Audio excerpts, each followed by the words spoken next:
உங்கள் கணவர் காதல் வயப்படுவதில் காலம் தாழ்த்துகிறாரா? வியாபார ரீதியாக வெளியூர் சென்றவர் நாட்கள் கழிந்து வீடு திரும்புகிறாரா? அல்லது அலுவலக வேலையில் பரபரப்பாகவும் பதற்றமாகவும் இருக்கும் பட்சத்தில் காதல் விளையாட்டினை சீக்கிரம் முடித்து விடுகிறாரா? பெண்களே, இந்த 7 டிப்ஸ் போதும். ராஜாக்கள் எப்போதும் ராணி கையில தான். நான் உங்கள் நண்பன் சம்திங். நன்றி நண்பர்களே.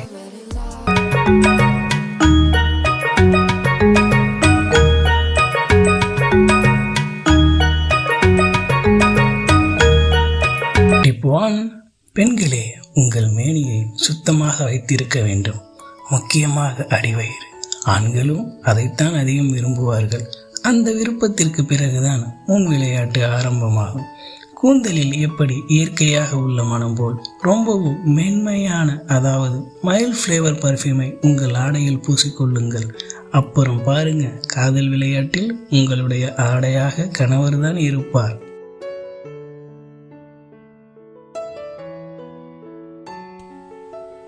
டிப் 2. மீனின்னு பொதுவாக சொன்னால் போதுமா ராணிகளே? ராஜாக்களுக்கு கை கால்களில் அதிக முடி இருந்தால் விளையாட்டில் விருப்பம் சற்று குறைவாக இருக்கும். அதனால் நீங்கள் கை கால்களில் இருக்கும் தேவையற்ற முடிகளை அகற்ற வேண்டும். முடிந்தால் வேக்ஸ்களை பயன்படுத்தி உங்கள் சருமத்தின் ஸ்மூத்னஸை கூட்ட பாருங்கள். ராஜா எங்கே போனாலும் ஊடலும் இல்லாமல் போக மாட்டாரு. டிப் 3. உடல் அழகினை கடந்து உச்சத்தில் இருக்கும் கவர்ச்சி தலைமுடிதான் ராணிகளே. அது உங்கள் ராஜாக்களை வேகமாக கவர்ந்து இழுக்கும் யுக்தி தான். முடிந்தால் குளித்து முடித்த பிறகு சாம்பிராணி புகையை போட்டு பாருங்க. இயற்கை மனமும் சாம்பிராணி குணமும் விளையாட்டை விட்டு வெளியேறாமல் கட்டிலேயே கட்டி வைத்துவிடும் உங்கள் ராஜாக்களை. டிப் 4. உடல் அலங்காரம். சிகை அலங்காரத்திற்கு பிறகு துள்ளலான உள்ளாடைகளை தேர்வு செய்வதில் பெண்களே கவனமாக இருக்க வேண்டும். காரணம், ஆண்கள் அங்கங்களால் ஈர்க்கப்படுவதை விட அதை மறைத்து வைத்திருக்கும் ஆடைகளால் தான் அதிகம் ஈர்க்கப்படுகிறார்கள்.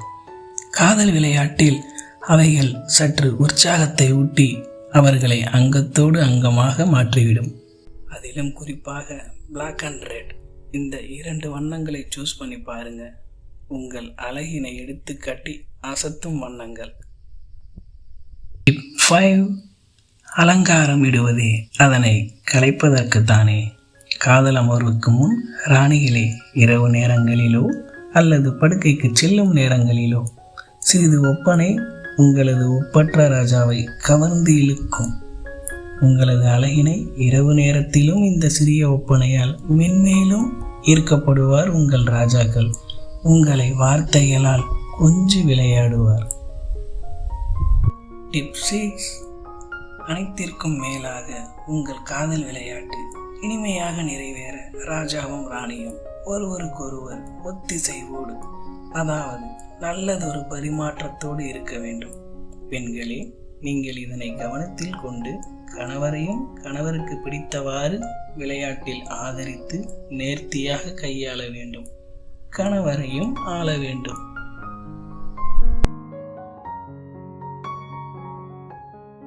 டிப் 7. ராணிகளே, ராஜாக்கள் எளிதில் விளையாட்டை முடிக்க நேரிடும். அதனை கவனத்தில் கொண்டு நீங்கள் விளையாட வேண்டும்.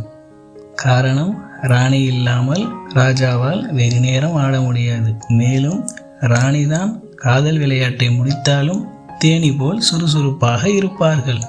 அதனால் பெண்களே, நீங்கள்தான் முதலில் உச்சத்தை தொட வேண்டும். பிறகுதான் ராஜாக்களுக்கு அந்த வாய்ப்பை கொடுக்க வேண்டும். உச்சத்தில் 1, 2, 3 என விளையாடவும், முடிந்த பிறகு சுறுசுறுப்பாக இருக்கவும் ராணிகளே இயற்கையாக படைக்கப்பட்டவர்கள். இதனை அறிந்து ராஜாக்களுக்கு கிரீடத்தை விளையாட்டின் இறுதியில் கொடுத்து பாருங்கள்.